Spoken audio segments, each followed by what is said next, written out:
After World War II, a new eugenics was resurrected out of the bones and ashes of the old eugenics.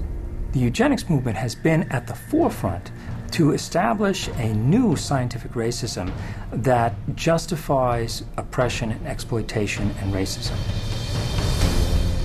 実際、人種差別のルーツは精神医学にあります。The entire history of psychiatry, beginning with scientific conclusions that were made in the 1830s, was an effort to prove the intellectual inferiority of African Americans. Benjamin Rush is the father of modern psychiatry. And he is the one that gave us the term negritude. He said that all blacks have inherited this disease. And this particular disease, it caused them to be inferior.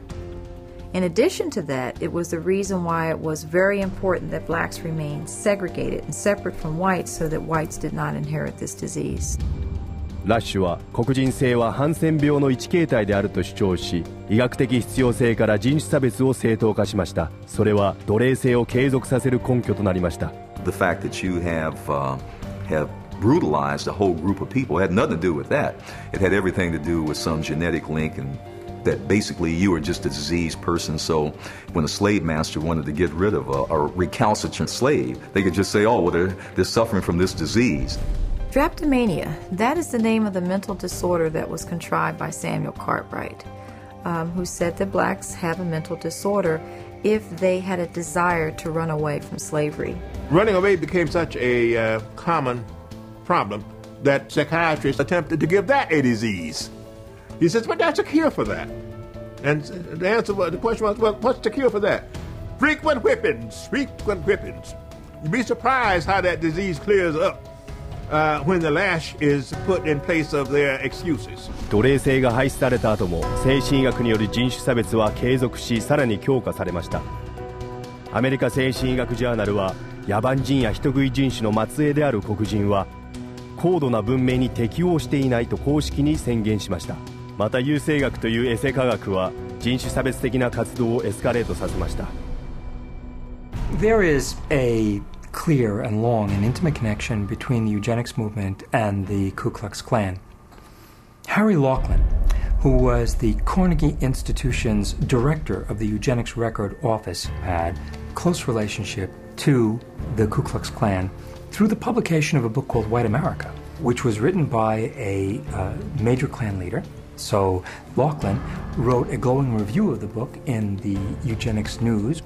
And at the same time, you have the Ku Klux Klan using eugenics to justify their racist goals. しかし、精神医学による人種差別はアメリカだけではありませんでした。ヒトラーと同じ人種差別理論を採用し、実践していた南アフリカで20世紀最悪の虐待が起こりました。偶然の一致ではありません。この国の首相は1920年代ナチス影響下のドイツで優生学を学んでいたのです。Dr. Henrik Verwoerd is regarded as the architect of apartheid. He saw South Africa as a divided state with whites, blacks and brown people living in totally separate areas, with black people having no rights whatsoever.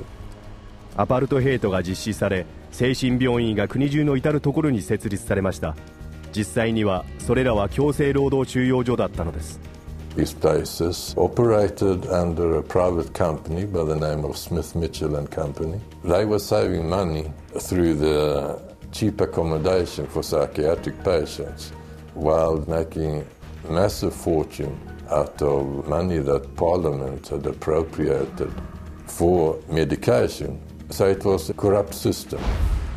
この実態が明るみに出た時、22,000人の患者たちが殺され、一方で精神医学による収容所では9000万ドルもの利益を得ていたことが分かりました。